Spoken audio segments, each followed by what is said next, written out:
அண்மை செய்தியை பார்த்து வருகிறோம். வழக்கறிஞர் சுட்டுக் கொல்லப்பட்டார் என்ற தகவல் வெளியாகியிருக்கின்றன.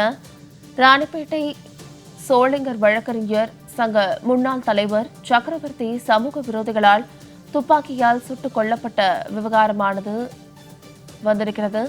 சக்கரவர்த்தி கொலை செய்யப்பட்டதை கண்டித்து வழக்கறிஞர்கள் இன்று ஒருநாள் நீதிமன்ற புறக்கணிப்பு போராட்டத்தில் ஈடுபட்டிருக்கிறார்கள். அண்மை செய்தியாக பார்த்து வருகிறோம்.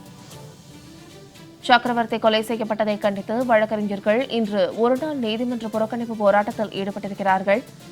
பாதுகாப்பு சட்டத்தை உடனடியாக நிறைவேற்ற வலியுறுத்தி வழக்கறிஞர்கள் இன்று ஒருநாள் நீதிமன்ற புறக்கணிப்பு போராட்டத்தில் ஈடுபட்டிருக்கிறார்கள். அண்மை செய்தியாக பார்த்து வருகிறோம்.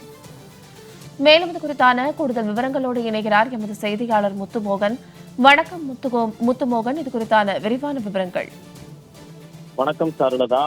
தூத்துக்குடியில் ராணிப்பேட்டை மாவட்டம் சோளிங்கர் பகுதியைச் சேர்ந்த வழக்கறிஞர் சங்க முன்னாள் தலைவர் சக்கரவர்த்தி என்பவர் சமூக விரோதிகளால் துப்பாக்கியால் சுட்டு கொல்லப்பட்ட சம்பவத்தை கண்டித்து தூத்துக்குடியில் வழக்கறிஞர்கள் இன்று ஒருநாள் நீதிமன்ற புறக்கணிப்பு போராட்டத்தில் ஈடுபட்டு வருகின்றனர். இதன் காரணமாக வழக்கு பணிகள் பாதிக்கப்பட்டுள்ளது.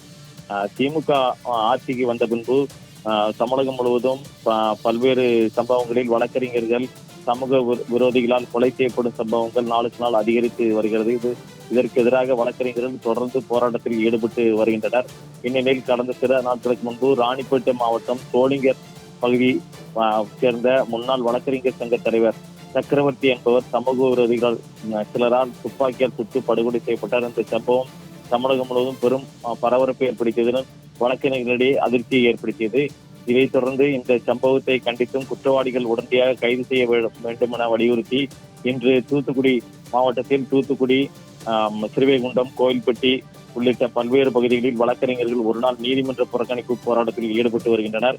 மேலும் மத்திய மாநில அரசுகள் வழக்கறிஞர்களை பாதுகாக்க உடனடியாக வழக்கறிஞர் பாதுகாப்பு சட்டத்தை ஏற்ற நடவடிக்கை எடுக்க வேண்டும் எனவும் கோரிக்கை விடுத்துள்ளனர். மத்திய மாநில அரசு உடனடியாக இந்த சட்டத்தை ஏற்றாவிட்டால் தொடர்ந்து போராட்டத்தில் ஈடுபட உள்ளதாகவும் வழக்கறிஞர்கள் தெரிவித்துள்ளனர். வழக்கறிஞர்களின் இந்த போராட்டம் காரணமாக வழக்கு பணிகள் பாதிக்கப்பட்டுள்ளது. இது குறித்தான முழு விவரங்களுக்கு நன்றி முத்துமோகன்.